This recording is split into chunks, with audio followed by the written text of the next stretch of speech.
भजनी मंडळाचा होणाऱ्या सत्कारासाठी पूर्ण परिवाराने एकदा टाळी वाजवायची आहे।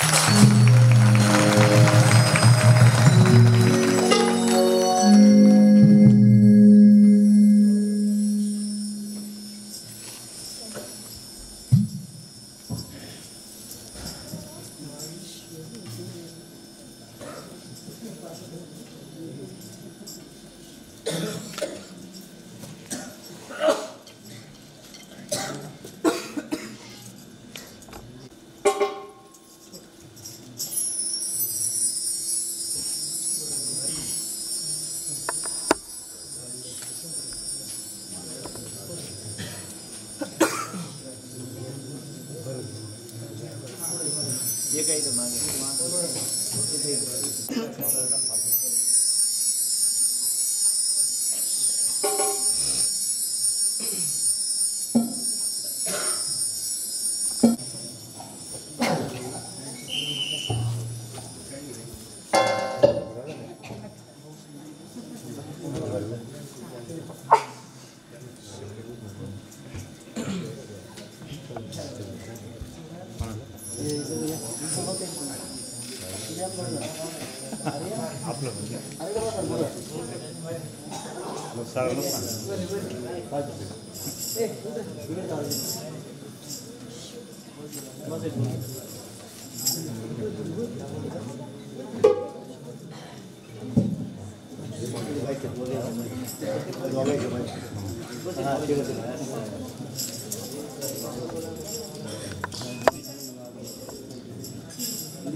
Thank you.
जर तिकडे एवढे पैसे घालून ते शुद्धीकरण होतं, इथं एका पूजेनं होतंय. मुळात म्हणजे खरं तर या तुलसीगडाचा महिमा, संतांचा महिमा इतका आहे की संतांची नुसती दृष्टी जरी आपल्यावरती पडली तरी आपलं शरीर शुद्ध होते. आणि आज आपल्याला दुग्ध शर्करा योग असा आहे की आज अनुष्ठानाच्या निमित्ताने स्वामीजींची दृष्टी तर आपल्यावरती पडेलच, पण विशेष म्हणजे स्वामीजींचे अमृत वचन आपल्याला ऐकायला मिळणार आहे. आणि स्वामीजींची दृष्टी आपल्यावरती पडली म्हणजे आपलं शरीर शुद्ध होतं. आणि स्वामीजींचे अमृत वचन कानाच्या माध्यमातून आपल्या अंतःकरणापर्यंत पोहोचले तर अंतःकरण सुद्धा शुद्ध होतं. आजची संधी मुली सोडू नका. अधिक काही न बोलता आजच्या महापूजेचा लाभ घ्या. ज्यांनी गुरु केलेले नसेल, मुळात असाही बहुतेकांना प्रश्न असतो की गुरु करायचं म्हणजे नक्की काय. कारण या तुलसीगडावरती काही एका प्रकारचे लोक येत नाही. प्रत्येक जण वेगवेगळ्या भागातून येतो, वेगवेगळ्या अवस्थेतून येतो, कारण प्रत्येकाची परिस्थिती सारखी नसते. काहीही करत नाही असे काही लोक इथं फक्त स्वामींवरती विश्वास ठेवून येतात. मग त्यांच्यासाठी बघा, कदाचित स्वामीजींनाच हे आज माझ्या मुखातून वदवून घ्यायचं असेल, गुरु करायचं म्हणजे नक्की काय. तर आपण जे पवित्र तुळशीची माळ ग्रहण करतो, काही जण स्वतःच्या मनानं ग्रहण करतात. मग स्वतःच्या मनानं आपण स्वतःच्या मनाने किती स्वतःच्या मनावर ताबा ठेवू शकतो का. मग आपल्याला कुणीतरी मानत पाहिजे, आपल्यावर कुणीतरी वर्चस्व गाजवणारा. मुळात ते संत इतके उदार आहेत, ते वर्चस्व गाजवितच नाही, ते आपण त्यांचे साधक झालो, सेवक झालो की ते आपल्याला त्यांचं लेकरू बनवून घेतात. आणि त्यांचं लेकरू झालो आपण. मुळात त्यांना समर्पणाची अपेक्षा असते. फक्त आपण किती समर्पित होऊ त्यांच्या चरणावरती ते त्याला तेवढं जवळ आपल्याला घेतात. मग गुरु करायचं म्हणजे नक्की काय. तर माळ घ्यायची, स्वामीजींकडे जायचं आणि स्वामीजींना अपेक्षा कुठली की दक्षिणेची अपेक्षा नाही. तुम्हाला फारच वाटत असेल स्वामीजींना काहीतरी द्यावं, मग नारळ घ्या, फुलहार घ्या, काहीतरी गोड घ्या आणि स्वामीजींना ते समर्पित करा. आणि एकच सांगा की स्वामीजी, आजपासून माझं संपूर्ण जीवन मी तुमच्या चरणावरती समर्पित करतोय.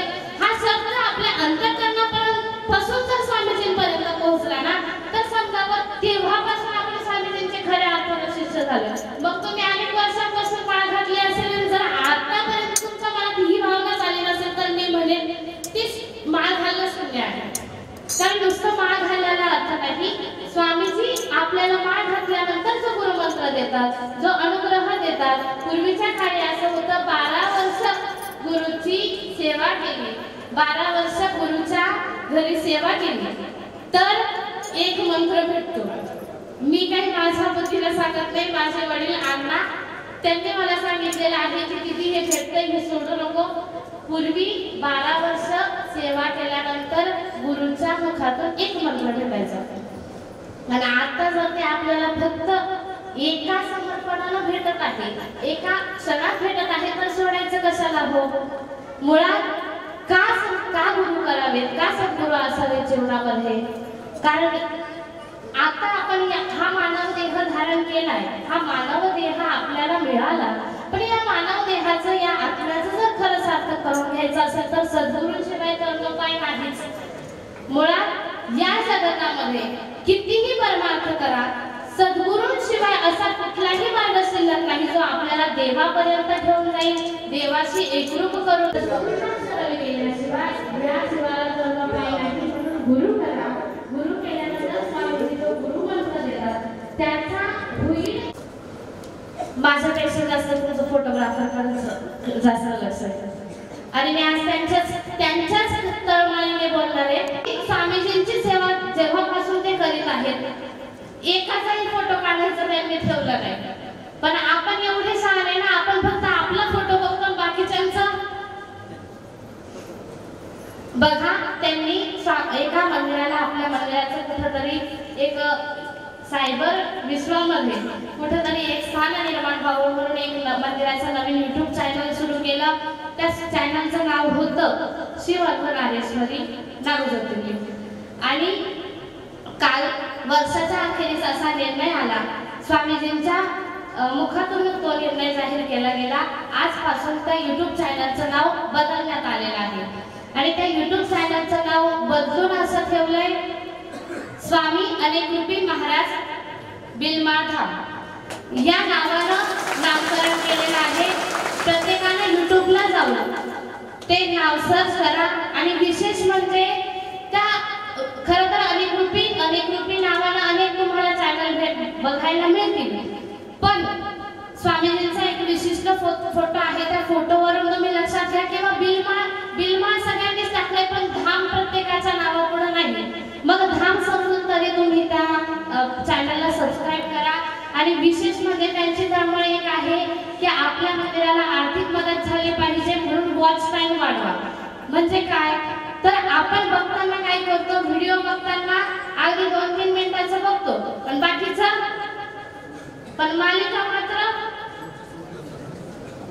मालिका ऍडव्हर्टाइज आली तरी आपण बाजूला जात नाही, त्याच्यावरती विचार मंथन करतो आता पुढे काय होईल। पण जर स्वामीजींचा कार्यक्रम, स्वामीजींचा एवढा महोत्सव आपल्याला घर बसल्या मोबाईलवर बघायला मिळत असेल तर आपण कशाला बरं एक क्षणही नजर हटू द्यावी त्यावरून। आणि मुळात त्यांची तळमळ, त्यांच्याशी बोलल्यानंतर माझं लक्षात आलं की त्यांची तळमळ एवढीच आहे की त्यांचेच कष्ट तुम्हाला दिसावेत एवढा उद्देश नाही। एखादा कार्यक्रम साजरा करायचा म्हटल्यानंतर त्यामागं कित्येक लोकांची कष्ट असतात, कित्येक लोकांची तळमळ असते।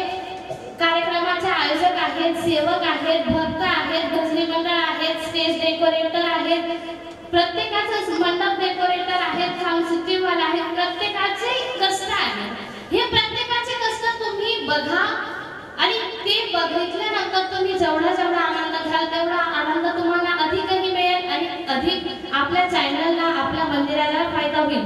आणि विशेष आता खूप चर्चा चालू आहे की आपल्या भाविकांमध्ये असं होतंय किंवा सेवकांमध्ये, शिव परिवारामध्ये असं होतंय, कुणीही अनधिकृत व्हिडिओ रेकॉर्ड करून तो अनधिकृतपणे YouTubeला व्हायरल करतोय।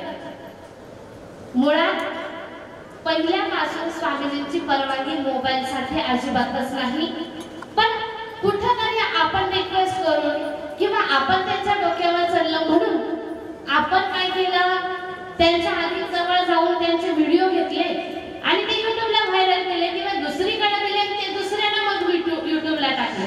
हे तुम्हाला योग्य वाटतं का? बघा, ते संत महापुरुष आहेत। पूर्वीचा एक अनुभव सांगू का तुम्हाला, एका फोटोग्राफरनी आपल्याच परिवारातले आहेत त्यांनी स्वामीजींचा फोटो काढल्यानंतर फोटो कॅमेऱ्यात आला होता का? कारण स्वामीजी इतके मर्यादित नाही की ते एका कॅमेऱ्यात बसू शकते। मग तरीही तुमच्या आमच्या कळवळ्याने आम्हाला मोबाईलवरतीही त्यांचं दर्शन घडावं म्हणून जर तो फोटो आपल्याला मोबाईलमध्ये बघायला मिळत असेल तर आपण त्याचा योग्य वापर करावा, एवढीच तळमळ आहे। अधिक काही न बोलता पुन्हा एकदा आपल्या चॅनलचं नाव सांगते, स्वामी अनेकरूपी महाराज बिलमाधाम या चॅनलला सबस्क्राईब करा आणि हाच मंदिराचा अधिकृत चॅनल आहे। या चॅनलवरतून मंदिराचे जे अधिकृत फोटो, व्हिडिओ रेकॉर्ड केलेले असतात ते अपलोड केलेले जातात। आपण काल त्याला नावाची घोषणा केली, त्याला नाव पण दिलं, काही प्रोसेस ती जी प्रोसेसर आहे ती पूर्ण होते, बघा उद्या ते पूर्ण होईल। एकदा स्वामीजींच्या नावाचा सर्वांनी गजर करा, बोलो परमपूज्य संत स्वामी अनेकरूपी महाराज की जय, शिवर्धनारेश्वरी भगवान की जय। स्वामीजी येईपर्यंत सर्वांनी जागेवरती अगदी शांततेत बसा। स्वामी जय, बोलो शिवर्धनारेश्वरी भगवान की जय।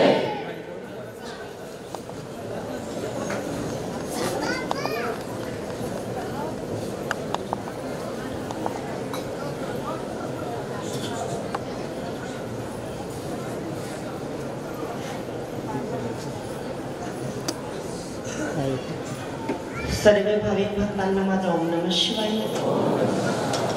बोलो शिवर्धनारेश्वरी भगवान की जय।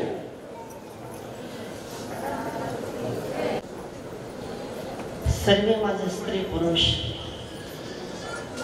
सर्व माझे भाविक भक्त देवी देवता ऋषीमुनी साधू संत सूर्य चंद्र वाघ नाग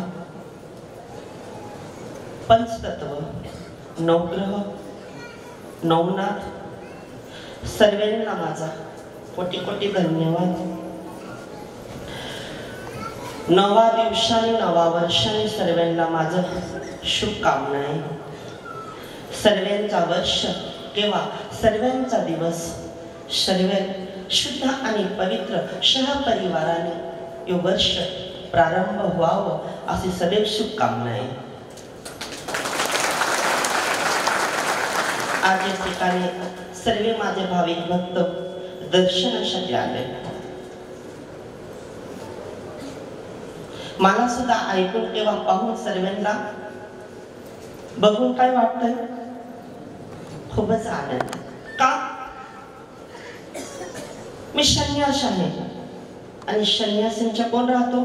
फक्त देव आणि भक्त. मला एवढं असं वाटतंय आनंद की सर्व तुम्ही माझे आहे म्हणून मी तुमच्यासाठी आज इथं विराजमान आहे.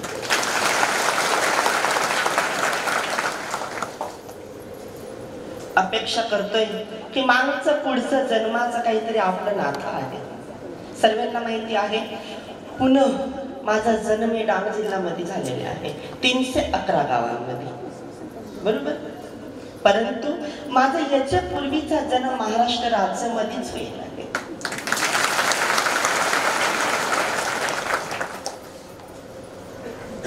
कारण भगवंत सांगतोय ना, मी नाही बरं का, भगवंत म्हणतोय की जेव्हा जे ठिकाणी आपली संस्कृती किंवा आपली परंपरा चालत नाही ते ठिकाणी साधू संत देवांच्या माध्यमातून जन्म घेऊन उद्धार करतात.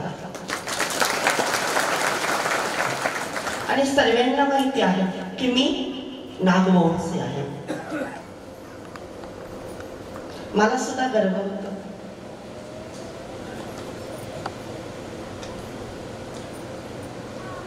भगवान शिवाचा एक मुलगा एक पृथ्वी लोकावर आहे शुभ कार्याला, श्री गणेश.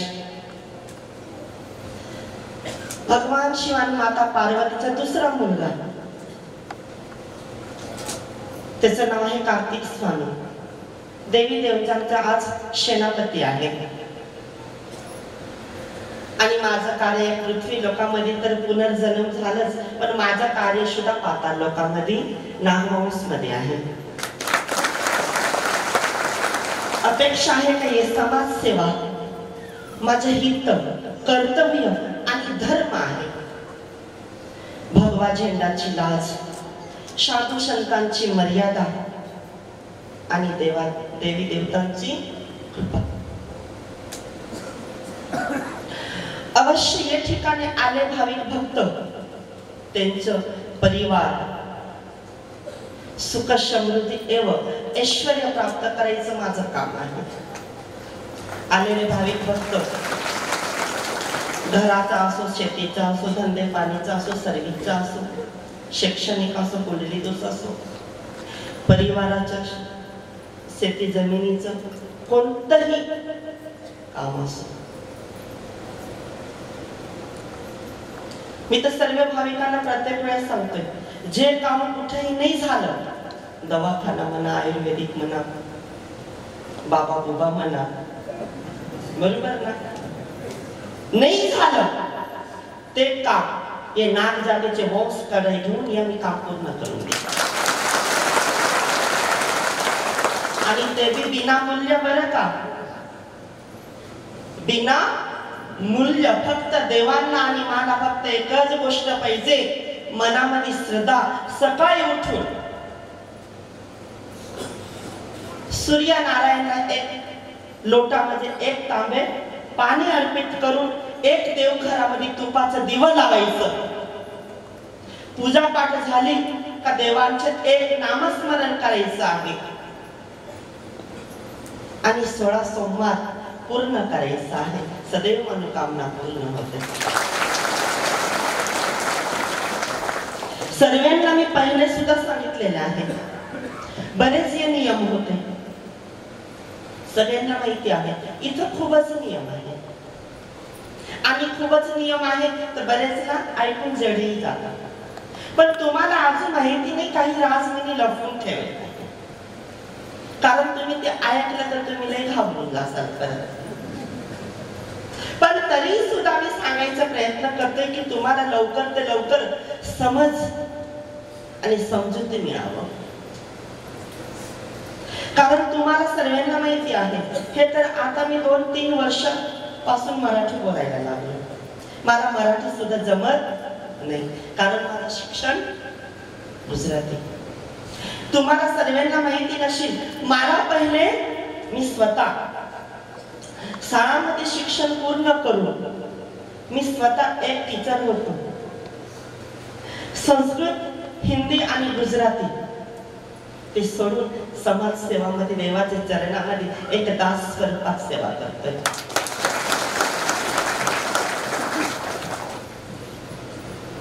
ती शाळा आणि ही शाळा बघतोय सेम फक्त एवढंच हे शाळामध्ये परमार्थ असं साध्य एक कुंडलीचे नावावर उपपदाने शुभ वैराग्य आणि सुख समृद्धी लावून कैलास असे शब्द लावायचा आहे आणि ते शाळामध्ये फक्त इंग्लिश किंवा गणित किंवा पर्यावरण असं दाखवून 100 मुलं असेल तर काहींना नापास पाडायचं काहींना पास करायचं आणि त्यांना कुठंतरी समाज व्यक्तित्व असं कुठंतरी समाज प्रबोधन दाखवायचं एवढंच फरक आहे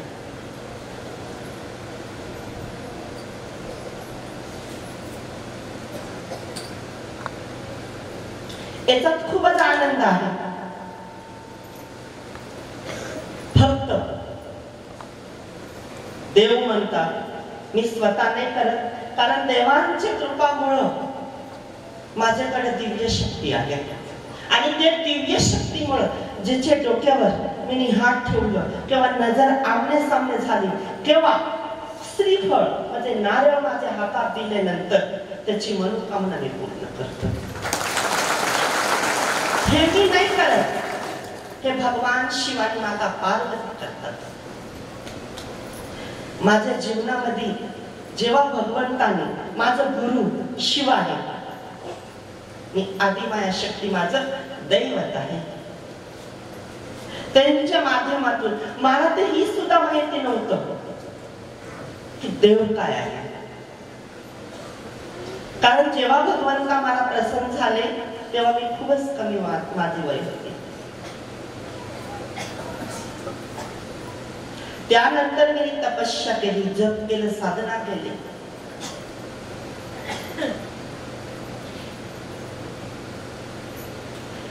आणि अर्धज्ञानेश्वरी भगवान हे तर मला मुळांपासून माहितीच नव्हतं पण दर्शन झाल्यानंतर शिव आणि शक्ती मी पाहिलं आणि माझ्या जीवनामध्ये मी फक्त 2च समस्या मानतोय बरेच म्हणतात जात पात धर्म भेद भाव बरोबर ना माझ्या जीवनामध्ये भेद नाही आहे फक्त भेद आहे तर 2 एक स्त्री आणि दुसरा पुरुष मी भेद नाही ठेवत बरेच आपल्या जीवनामध्ये बरेच लोक काय म्हणतात जे जातीचं आहे ते जातीचं आहे मी तर नाही मानत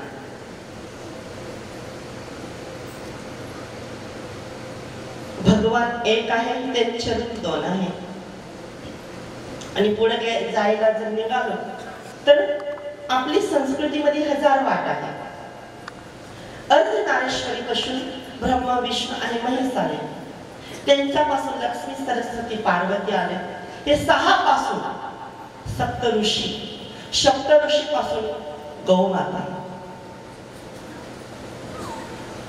आणि गौमाता पासून 33 कोटी देव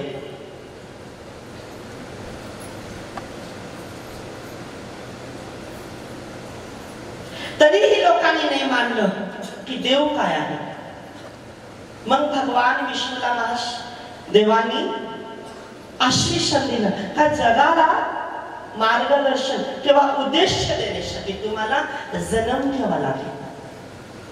त्रेतायुगाची गोष्ट आहे.